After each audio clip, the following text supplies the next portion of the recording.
Hello students,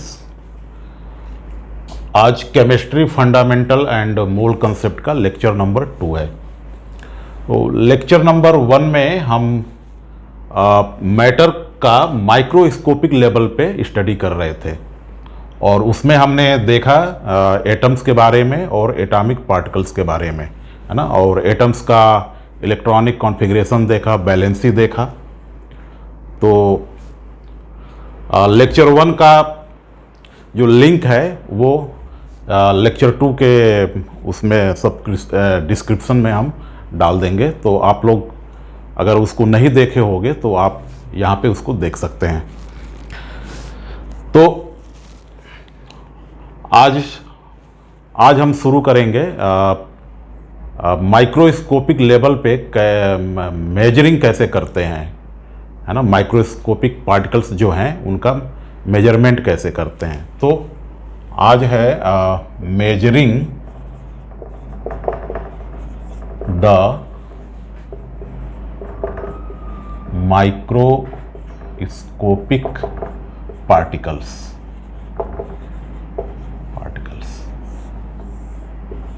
यानी major क्या करेंगे, मेनली मास का मेजरमेंट करेंगे। तो मास का मेजरमेंट हो जाएगा तो डेंसिटी हमें पता रहती है, वॉल्यूम का भी मेजरमेंट हम कर सकते हैं। तो माइक्रोस्कोपिक पार्टिकल मतलब आज हम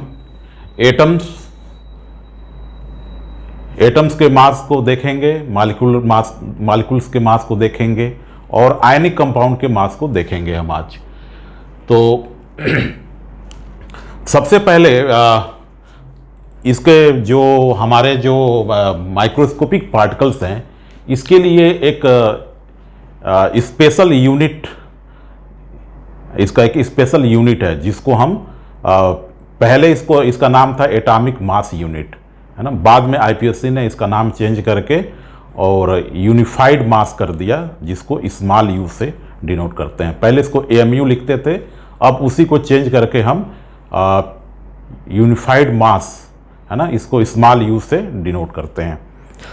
तो जो हमारे माइक्रोस्कोपिक पार्टिकल्स हैं, है ना, इनका साइज इतना छोटा होता है कि इनका जो मास होता है बहुत ही मिनिमम होता है ना। या इसका एक बहुत छोटा सा, अगर सरसों के दाने के बराबर भी इसका हम इसका साइज लें तो उसमें, है ना, करोड़ों इसमें क्या होंगे, पार्टिकल्स होंगे। तो सबसे जो बड़ा चैलेंज आया 19th सेंचुरी तक, जो चैलेंज आया, इनका मेजरिंग यूनिट क्या होगा, है ना। तो इसका मेजरिंग यूनिट के लिए जो है बहुत सारे ट्राई किया गया। तो सबसे जो लाइटेस्ट हमारा जो एटम है हाइड्रोजन, तो साइंटिस्ट ने पहले हाइड्रोजन से डिफरेंट एलिमेंट्स को कंपेयर किया, लेकिन वो हर एलिमेंट लगभग ना फ्रैक्शंस में उनका मास आया। तो फिर ये फिजिबल नहीं हुआ, क्योंकि हम फ्रैक्शंस में मास याद रखना इतना आसान नहीं है ना। फिर उन लोगों ने फिर ऑक्सीजन को ट्राई किया, है ना। तो बहुत सारा एक्सपेरिमेंट, मतलब करीब 50-60 साल से भी ज़्यादा टाइम तक ये सब चला, है ना। बाद में कार्बन जो 12 है ना, जो कार्बन का एक आइसोटोप है, कार्बन 12, कार्बन नहीं, कार्बन का बहुत लोग कंफ्यूज रहते हैं कि कार्बन को हमने उसका रेफरेंस एलिमेंट माना गया, लेकिन ऐसा नहीं है। वो कार्बन का जो आइसोटोप है कार्बन 12, उसको रेफरेंस लिया गया और उसको तो, और कार्बन 12 का जो मास जो है मास किसको लिया गया, कार्बन 12, ये जो आइसोटोप है इसको रेफरेंस एलिमेंट मान लिया गया, रेफरेंस एलिमेंट। और बाकी सारे एलिमेंट्स को इस कार्बन 12 आइसोटोप के रेफरेंस में प्रैक्टिकली उसका जो है मास निकाला गया। तो जो कार्बन 12 होता है, कार्बन 12, इसका जो मास है, मास ऑफ कार्बन 12 आइसोटोप, इसका मास कितना होता है? 12U, 12U, ठीक है। और इसी के 1/12 पार्ट को, 1/12 पार्ट ऑफ C12 जो है वो कितना लिया गया? 1U। तो 1U जो है वो क्या होता है? कार्बन 12 आइसोटोप का 1/12 पार्ट, एक है ना, 1/12 जो पार्ट होता है उसको क्या बोलते हैं? 1U। और 1U जो होता है, 1U और ग्राम में जो रिलेशन होता है, 1U is equal to 1.66 into 10⁻⁻24 gram. तो यूनिफाइड मास और ग्राम में ये रिलेशन होता है। ये कैसे आएगा आगे हम मूल कॉन्सेप्ट में इसको देखेंगे, ठीक है।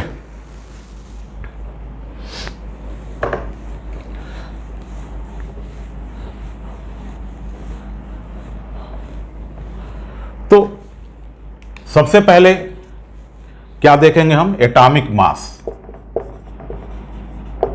एटॉमिक मास, तो एटॉमिक मास क्या होता है? It is the mass of one atom in you, है ना। किसी भी एलिमेंट के एक एटम के मास को, उसको क्या बोलेंगे? Atomic mass. तो एटॉमिक मास इज, ये क्या होता है? मास of one atom in you, इसको बोलते हैं एटॉमिक मास। तो एटॉमिक मास दो तरह के हो सकते हैं, है ना। एक तो होता है जो एक्चुअल एटॉमिक मास उसको बोलते हैं, है ना, एक्चुअल एटॉमिक मास, यानी उसको एटॉमिक मास दो तरह के हो सकते हैं। एक होता है एग्जैक्ट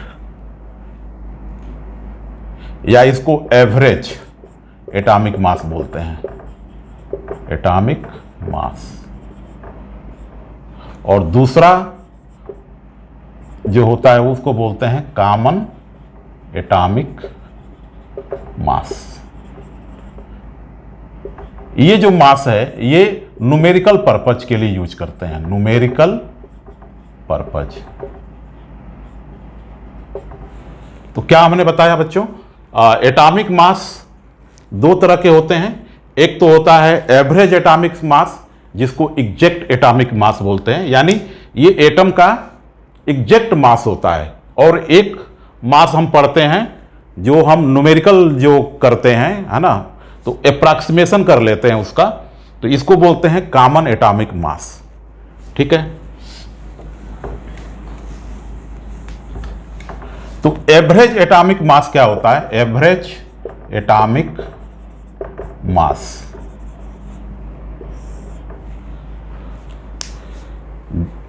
तो ये एवरेज क्यों बोलते हैं? इसका नाम एवरेज क्यों है? तो जितने भी एलिमेंट हैं जो नेचुरली जो एग्जिस्ट करते हैं, है ना, वो क्या होते हैं? उनके डिफरेंट आइसोटोप्स होते हैं। यानी कोई भी एलिमेंट सिंगल एटम से नहीं होता है ना, उनके आइसोटोप्स होते हैं, ठीक है। और उन आइसोटोप्स का जो रिलेटिव एबंडेंस होता है ना, यानी परसेंटेज, यानी उस एलिमेंट में उन आइसोटोप्स का क्या परसेंटेज है ना, उसको बोलते हैं रिलेटिव एबंडेंस, है ना। तो उनका जो रिलेटिव एबंडेंस होता है वो डिफरेंट होता है ना। तो उन सब का जितने भी आइसोटोप होते हैं उनका एवरेज मास निकाला जाता है, इसलिए इसको बोलते हैं एवरेज एटॉमिक मास। जैसे एग्जांपल ले लेते हैं, जैसे मान लो हम average atomic mass carbon atom का निकाल रहे हैं, कार्बन एटम। ठीक है, तो कार्बन के कितने आइसोटोप होते हैं? आइसोटोप्स ऑफ कार्बन और रिलेटिव एबंडेंस,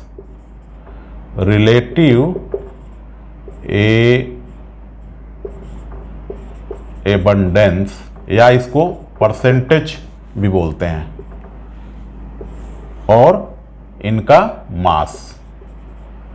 मास किसमें है? U में। तो आइसोटोप्स पिछले लेक्चर में हमने देखा, आइसोटोप्स के बारे में भी देखा है ना। तो कार्बन के 3 आइसोटोप्स होते हैं। पहला है C12, दूसरा है C13 और तीसरा है C14, है ना। इनका जो परसेंटेज होता है कार्बन एटम में, इसका होता है 98.892 और मास इसका कितना हो गया? 12। मास कितना हो इसका? 12U। ठीक है, कार्बन 13 का जो परसेंटेज होता है वो होता है 1.108। ठीक है, और इसका मास कितना होता है? 13U। और 14 का होता है 2 × 10⁻10% और इसका हो गया मास 14U। ठीक है, तो एवरेज कैसे निकालेंगे? एवरेज एटॉमिक मास क्या हो जाएगा इसका? 98.892 डिवाइडेड बाई 100। ठीक है, ये हो गया percentage into 12 plus 1.108 divided by 100 into 13 and plus 2 × 10⁻⁻10 upon 100 into 14। तो बाकी कार्बन 13 और कार्बन 14 का जो परसेंटेज है एक तरफ से क्या है, ये तो 2 × 10⁻⁻10 है इसका, है ना।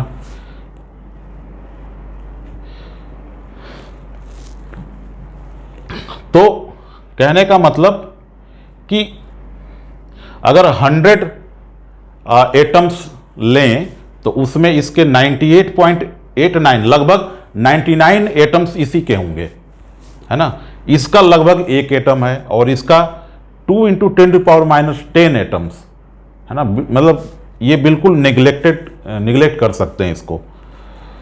तो ये जो कैलकुलेशन करेंगे तो ये आ जाएगा 12 कितना आएगा ये 01 U। ठीक है, तो जब हम इसका एग्जैक्ट एटॉमिक मास निकालेंगे यानी एवरेज एटॉमिक मास निकालेंगे तो हमेशा वो डेसिमल में आएगा, है ना। एग्जैक्ट नंबर नहीं आएगा क्योंकि ये क्या है, एक एवरेज है। तो जनरली ये किस में आएगा, डेसिमल्स में आएगा, है ना, क्योंकि ये क्या है, एवरेज है। ठीक है,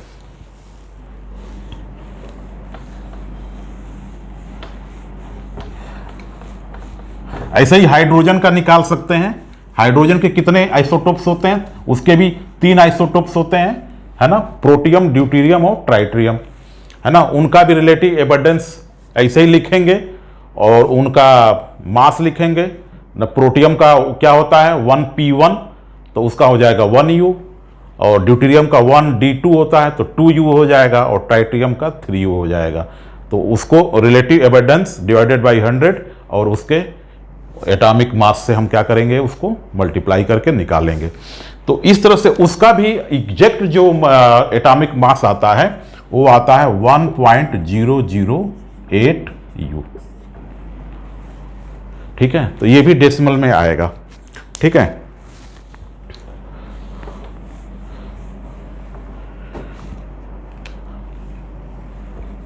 क्लोरीन का देखो, क्लोरीन क्लोरीन एटम का एटॉमिक मास निकालते हैं। तो क्लोरीन की क्या होते हैं, दो आइसोटोप्स होते हैं इसके, है ना। एक होता है क्लोरीन 35 और क्लोरीन 37, ठीक है।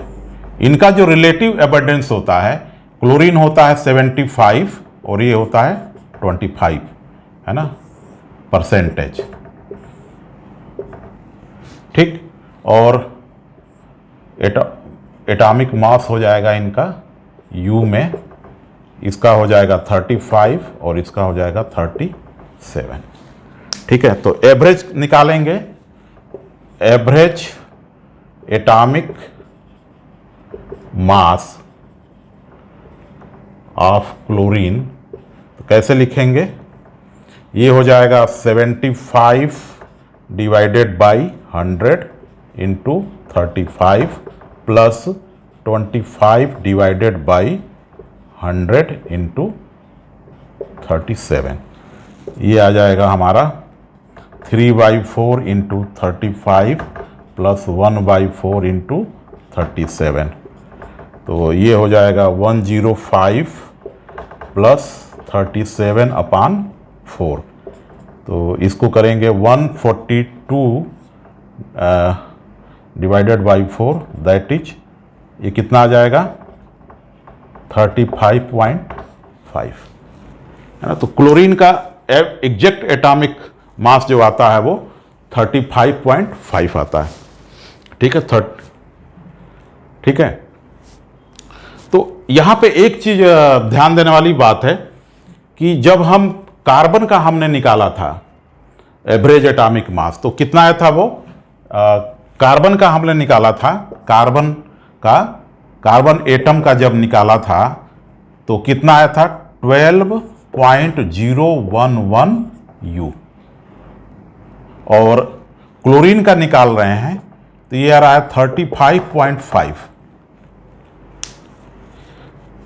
तो क्या हमको इसमें दिख रहा है कि जो एवरेज एटॉमिक मास आ रहा है वो उस आइसोटोप के, ध्यान से सुनना, जो एवरेज एटॉमिक मास निकाल रहे हैं वो उसका जो वैल्यू आ रहा है वो उस आइसोटोप के एटॉमिक मास के लगभग बराबर आ रहा है जिसका परसेंटेज ज्यादा है, ठीक है। जैसे इसमें कार्बन 12 का कितना था, 12 U था, और कार्बन 12 का परसेंटेज कितना था, लगभग 99% था, है ना। इसलिए इसका एवरेज भी लगभग कार्बन 12 के एटॉमिक मास के बराबर ही आ रहा है ना।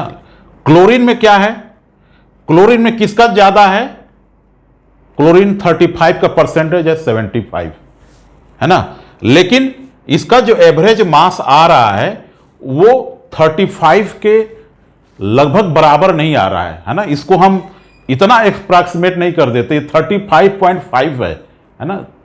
तो 35.00223 होता तब हम इसको निगलेक्ट कर सकते थे, लेकिन ये क्या है 35.5 है। तो 0.5 मास, है ना, माइक्रोस्कोपिक पार्टिकल्स के लिए बहुत बड़ा एक नंबर है ना। तो इसको हम निगलेक्ट नहीं कर सकते, है ना। इसलिए क्लोरीन का जो हम एटॉमिक मास जब हम कंसीडर करते हैं तो 35.5 करते हैं, है ना। इसको अगर इसका कॉमन भी हम निकालेंगे, यानी न्यूमेरिकल पर्पज के लिए भी निकालेंगे, तब भी इसको 35.5 ही हम इसको यूज करेंगे, ठीक है। और ऐसा क्यों हो रहा है, ऐसा इसलिए हो रहा है कि यहां पे जो कार्बन लिख रहा हूं, सॉरी, ये बेटा ये सही कर लेना, क्लोरीन था। तो क्लोरीन जो 37 है ना, तो क्लोरीन 37 का परसेंटेज भी बहुत, मतलब अच्छा खासा 1/4 है नहीं। तो इसलिए इसके कारण जो है इसका जो एवरेज या एग्जैक्ट एटॉमिक मास जो आ रहा है वो 35 के बराबर, लगभग बराबर नहीं आ रहा है ना, उससे ज्यादा आ रहा है ना। तो इस, है ना, क्योंकि इसका परसेंटेज जो है वो ज्यादा है। उसमें क्या था कि 99% कार्बन 12 ही था, लेकिन यहां पे केवल 75% है। तो कुछ एटम्स ऐसे हैं जिनके कॉमन एटॉमिक मास जो है हम, जैसे कापर है ना, कापर को 63.5 कंसीडर करते हैं जब न्यूमेरिकल वैल्यू भी लेते हैं, है ना। जिंक है 65.5 लेते हैं, है ना। तो उसमें क्या होता है, जो दूसरा आइसोटोप है, जो पहले के मात्रा में उसका परसेंटेज कम है, लेकिन वो उतना कम नहीं होता है कि उसको हम एकदम निगलेक्ट कर दें। तो ये चीज एक ध्यान देने वाली बात है।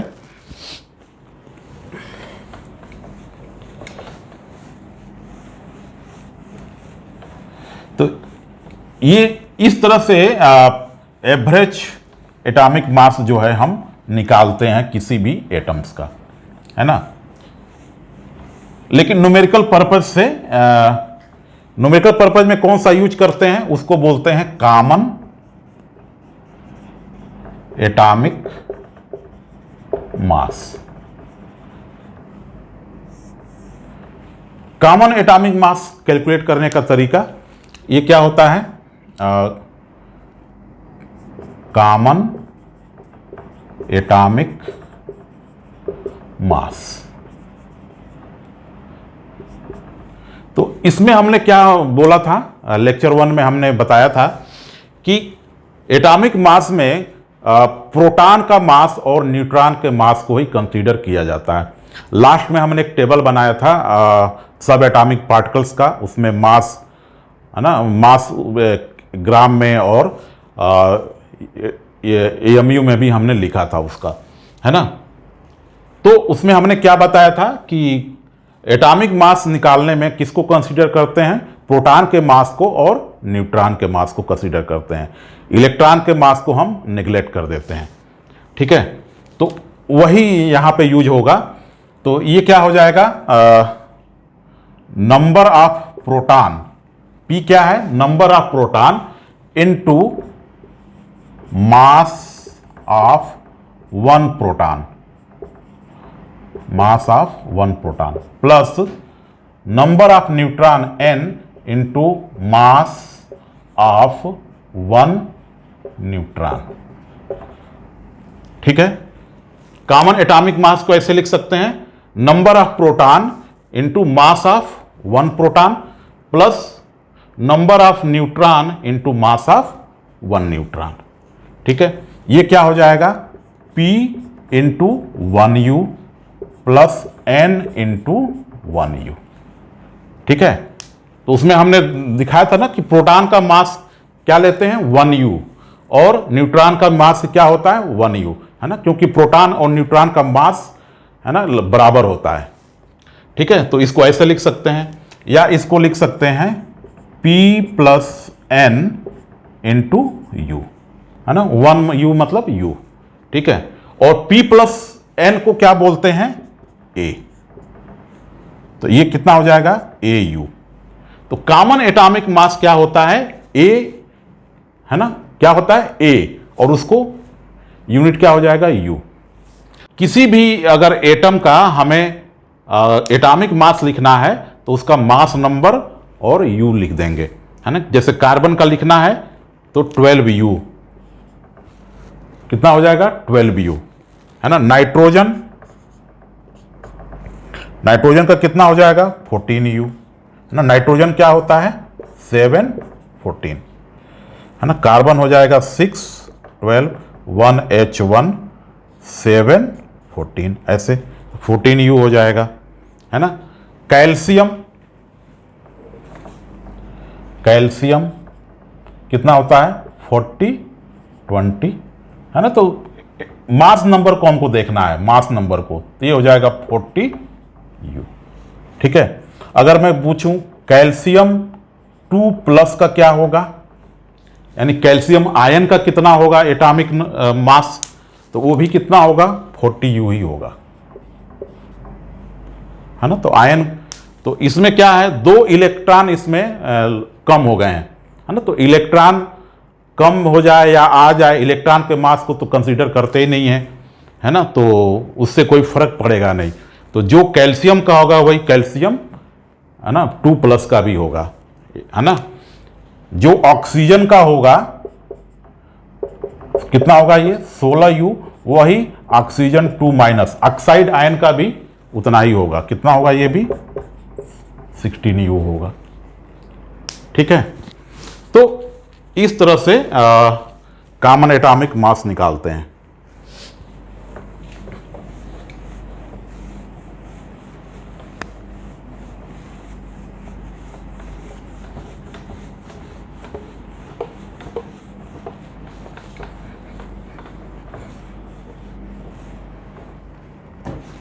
अब आ जाओ मॉलिक्यूल्स।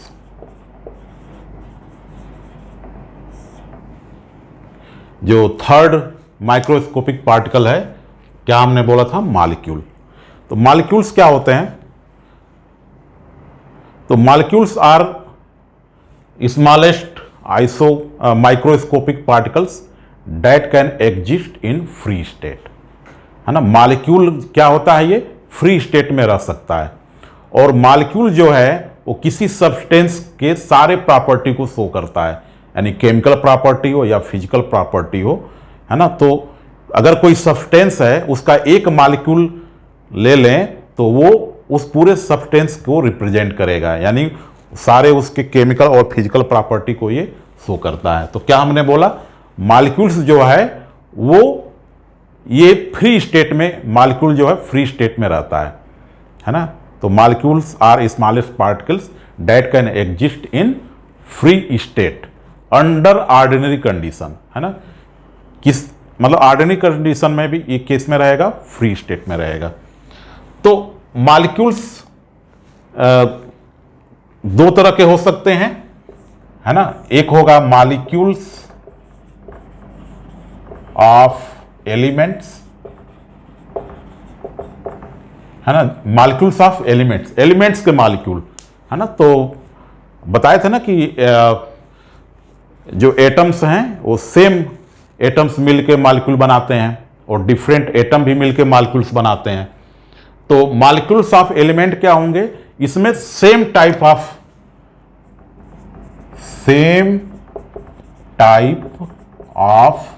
एटम्स constitutes molecules, है ना। तो मॉलिक्यूल्स ऑफ एलिमेंट्स में जो है एटम्स क्या होते हैं? सेम होते हैं। जैसे H2, है ना। H2 में क्या है? हाइड्रोजन के, दोनों हाइड्रोजन के एटम है ना। N2, Cl2, O2, I2, कुछ भी लिख लो, I2, है ना। तो ये क्या है? ये है मॉलिक्यूल्स ऑफ एलिमेंट्स। ठीक है। अच्छा, एक चीज इसमें थोड़ा इंपॉर्टेंट है कंसेप्ट्स के पर्पज से, जो मेटल्स होते हैं, है ना। मेटल्स के जो जैसे इसमें क्या है? ये इस सब में बॉन्ड बना हुआ है ना। जो हाइड्रोजन दो हाइड्रोजन के एटम जब मिलके मॉलिक्यूल्स बनाते हैं तो उनमें एक बॉन्ड बनता है ना। जैसे इसमें हाइड्रोजन के बीच में एक बॉन्ड बना हुआ है, उसको कोवलेंट बॉन्ड बोलते हैं।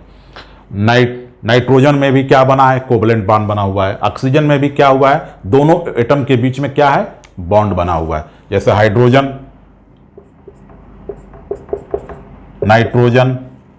नाइट्रोजन में कितने होते हैं? 2 और 5। तो बैलेंसी कितनी होगी इसकी? 3। तो ऐसे 3 बनेंगे। ऑक्सीजन की कितनी होती है? 2। तो ऐसे 2 बनेंगे, है ना। तो इस तरह से क्लोरीन की बैलेंसी 1 होती है, ऐसे बॉन्ड बना होगा। ठीक है। तो इसमें क्या हम देख रहे हैं कि जब एटम्स मॉलिक्यूल्स में एग्रीगेट होते हैं तो उनके बीच में बॉन्ड होता है, तो है ना। लेकिन जो मेटल्स होते हैं, मेटल्स में कोई बॉन्ड नहीं बनता है ना। जैसे मान लो मैं बात करूं सोडियम,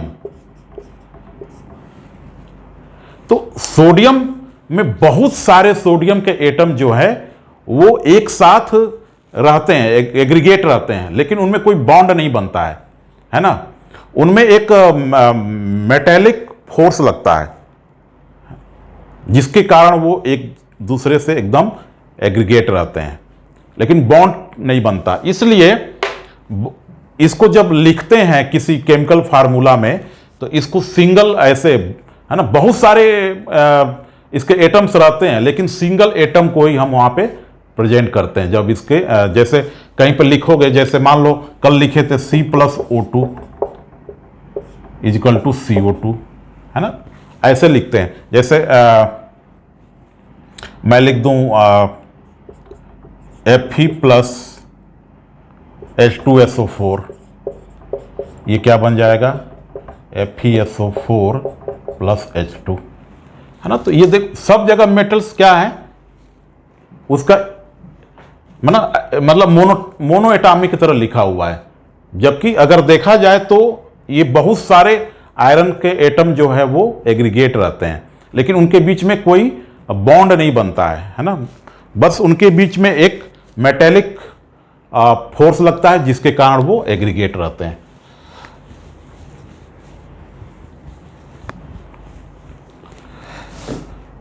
दूसरा हो गया molecules of compound, molecules of compounds. तो इसमें क्या होगा, डिफरेंट एलिमेंट के जो एटम्स हैं वो एग्रीगेट होके मॉलिक्यूल्स बनाते हैं, है ना। जैसे CO2 मान लो, H2SO4, है ना। तो इसमें क्या है, अलग अलग एलिमेंट्स के एटम्स जो हैं वो एग्रीगेट होके मॉलिक्यूल्स बना रहे हैं, तो इनको बोलेंगे molecules of compound.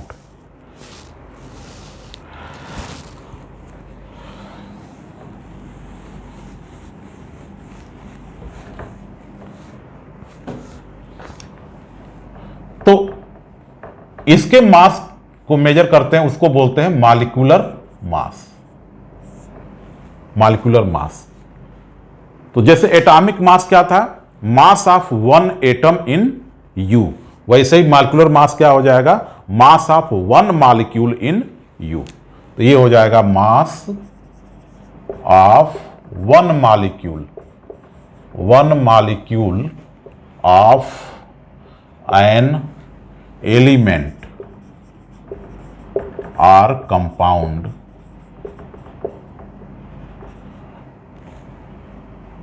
In U। ठीक है। तो जैसे अगर पूछूं मॉलिक्यूलर मास ऑफ H2 तो कितना हो जाएगा, 2U, है ना। 2 इंटू 1 क्या है, 2 क्या है, नंबर ऑफ एटम्स, है ना। H2 में नंबर ऑफ एटम्स 2 और 1 क्या है उसका एटॉमिक मास, वो कितना होता है 1U। ये कितना हो जाएगा 2U। ठीक। मॉलिक्यूलर मास ऑफ N2 कितना हो जाएगा 2 इंटू 14, है ना। अभी हम देखे थे एटॉमिक मास, तो नाइट्रोजन का एटॉमिक मास कितना होता है 14, ये कितना आ जाएगा 28U। ठीक है। मॉलिक्यूलर मास ऑफ O2, कितने इसमें एटम है 2, ऑक्सीजन के कितने एटम है 2, और एक एटम का एटॉमिक मास कितना होता है 16, तो कितना हो गया 32U। ठीक है। मॉलिक्यूलर मास ऑफ CO2, है ना, CO2। तो ये हो गए हमारे किसके एलिमेंट्स के मॉलिक्यूलर मास। ठीक है। कंपाउंड का मास, ऐसे ही कंपाउंड का मास निकालेंगे।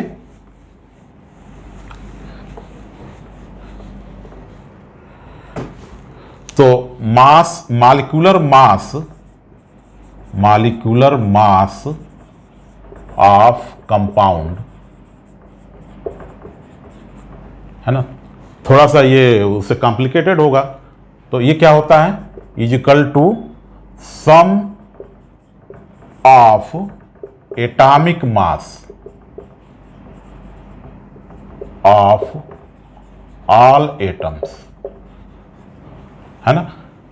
तो उस कंपाउंड में जितने भी एटम्स होंगे उनके एटॉमिक मास को क्या कर देंगे, सम कर देंगे। तो क्या मिल जाएगा हमें, मॉलिक्यूलर मास मिल जाएगा। जैसे फॉर एग्जांपल किसका निकालना है, मॉलिक्यूलर मास ऑफ H2SO4, किसका निकाल रहे हैं, H2SO4। तो ये क्या हो जाएगा, हाइड्रोजन के कितने हैं, 2, तो 2 into atomic mass of hydrogen atom plus 1 into atomic mass of sulphur plus 4 into atomic mass of oxygen, yes atom, atom है सब ना, ऑक्सीजन एटम। तो सब एटम्स के एटॉमिक मास को हम सम कर लिए। ये कितना हो जाएगा, 2 इंटू 1 प्लस 1 इंटू सल्फर का कितना हो जाएगा, 32 प्लस 4 इंटू 16, ऑक्सीजन का एटॉमिक मास कितना हो जाएगा, 16। सम करेंगे कितना आ जाएगा, ये 96, ठीक है, 96U। तो इस तरह से हम मॉलिक्यूलर मास कंपाउंड्स का कैलकुलेट कर सकते हैं।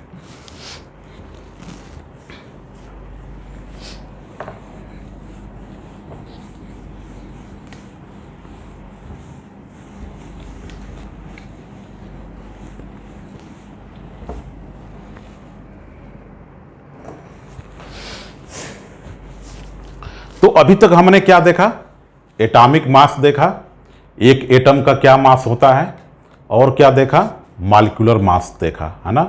किसी एलिमेंट के या कंपाउंड के एक मॉलिक्यूल का मास कैसे निकालते हैं। एक और मास होता है जिसको बोलते हैं फार्मूला मास।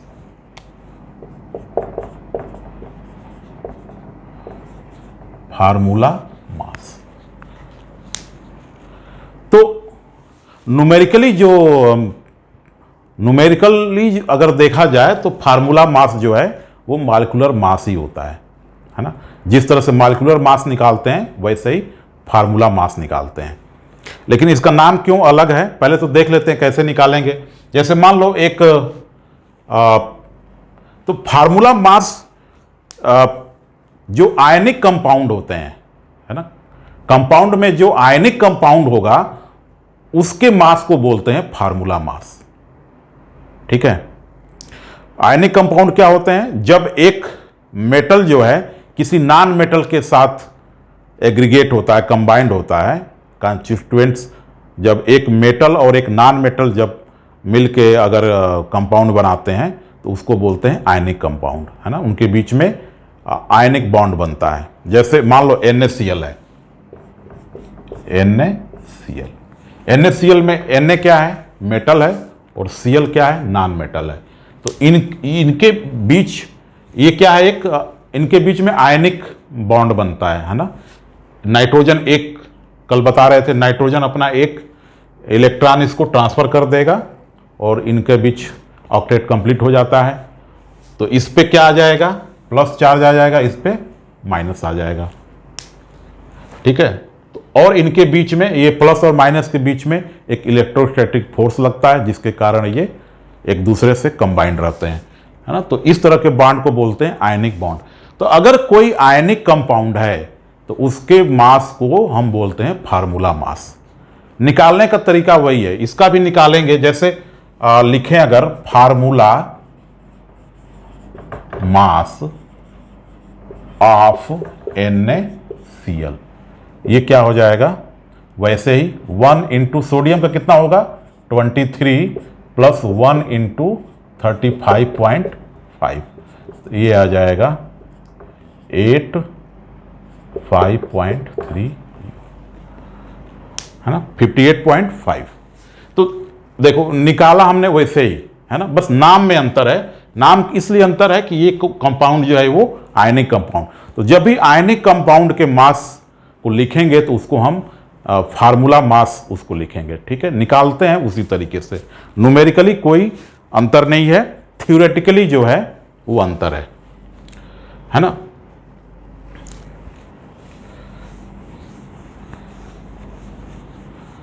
ऐसा इसलिए है कि जो बाकी कंपाउंड हैं, है ना, उनके जो मॉलिक्यूल्स होते हैं वो सेग्रीगेट किए जा सकते हैं, है ना, लेकिन इसका जो सॉलिड स्टेट में जो आयनिक कंपाउंड होते हैं उनका जो एटम, उनका एक मॉलिक्यूल जो है वो फ्री स्टेट में नहीं रहता है ना, इसलिए इसका नाम जो है वो डिफरेंट है, ठीक है। तो आयनिक कंपाउंड में हमने क्या देखा कि आयंस होते हैं, है ना, आयंस। तो आयंस क्या होते हैं, जब कोई आयनिक कंपाउंड जब बनता है तो उसमें चार्ज स्पीसीज रहती हैं, एक पॉजिटिव चार्ज होता है और दूसरा क्या होगा, निगेटिव चार्ज। तो ऐसा क्यों होता है, इलेक्ट्रॉन के ट्रांसफर होने के कारण, है ना। तो अब ये जो चार्ज जो स्पीसीज होते हैं वो सिंगल एटम्ड हो सकते हैं, जैसे अभी Na+, Cl-, है ना, O2-, है ना, और ग्रुप ऑफ एटम में भी रह सकते हैं जिस पे कोई एग्रीगेट चार्ज रहता है, जैसे मान लो CO3 है ना, SO4 तो ये क्या है, इसमें एक से ज़्यादा एटम क्या है, एक कंबाइंड है ना, ग्रुप ऑफ एटम्स हैं और इस पे एग्रीगेट चार्ज है, ठीक है। तो आयंस जो हैं वो सिंगल एटम्ड भी हो सकते हैं और ग्रुप ऑफ एटम में भी हो सकते हैं, ठीक है।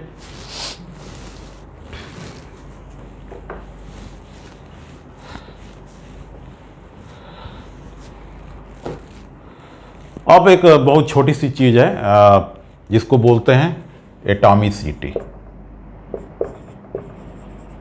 एटॉमिसिटी, एटॉमिसिटी क्या होता है, एक कंपाउंड बनाने में जितने एटम्स यूज होते हैं वही उसकी क्या होती है, एटॉमिसिटी होती है, यानी number of atoms present in a compound, in a molecule, basically molecule ज़्यादा करेक्ट है। तो number of atoms present in a molecule, तो जैसे तो इस बेसिस पे जो मॉलिक्यूल्स हैं उनको डिवाइड किया गया, मोनो एटॉमिक, है ना, diatomic, triatomic, tetraatomic, polyatomic, है ना। तो जैसे मोनो एटॉमिक, है ना, इनर्ट गैस जैसे है वो क्या होते हैं, मोनो एटॉमिक मॉलिक्यूल हैं, है ना, जैसे हीलियम, है ना, नियान। उसके बाद से डाई एटॉमिक गैसेस जो होती हैं जैसे O2, N2, इस तरह की, है ना। ट्राई एटॉमिक, है ना, CO2, कितने एटम है, 3, ट्राई एटॉमिक, है ना। इस तरह से CO2, NH3, 3, जिसमें मॉलिक्यूल में क्या हो, 3 एटम्स हो, है ना। जैसे टेट्रा एटॉमिक, है ना। इसी तरह से पॉली एटॉमिक जिसमें चार, मतलब 4 से ज़्यादा हों, जैसे H2SO4, है ना। O3 भी क्या है, ट्राई एटॉमिक है। तो इसके बाद जो है हम मोल कंसेप्ट्स देखेंगे, है ना। तो मोल कंसेप्ट्स में एक और मास होता है, मोलर मास, है ना। तो मोल क्या होते हैं, है ना, कैसे मोल निकाला जाता है, मोलर मास क्या होता है, तो आगे जो लेक्चर है वो और इम्पॉर्टेंट है। तो आज के लिए इतना ही, और नेक्स्ट लेक्चर में हम देखेंगे मोल कंसेप्ट्स के बारे में। तो थैंक यू।